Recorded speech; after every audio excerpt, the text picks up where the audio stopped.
How to set up a flight reviewer account on RPAS Wilco. Scroll down to the Flight Review tab and click Offering to get started. Select the flight schools you're associated with. You can select multiple. When you're done, click Save Settings. Now, add your address for flight reviews. You can add up to 3 addresses, including coordinates and MAC clubs. Click Save when finished.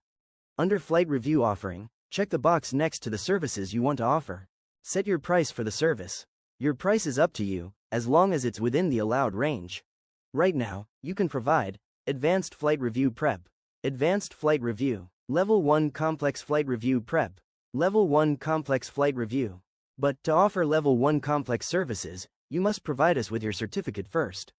Review the terms and agreements before proceeding. Be sure to read the full document. Here are some key details. You can reschedule or cancel 3 hours before a session. Clients can reschedule 48 hours before a session, but cannot cancel a session. You can charge any price for your services. RPAS Wilco charges a 30% service fee, applied before GST. Reviewers will receive their payment for sessions once the result, pass or fail, is submitted to Transport Canada. After reviewing the terms and conditions, check the box and click Update Offerings to save your changes. To edit the services you offer in the future, click Edit Offerings.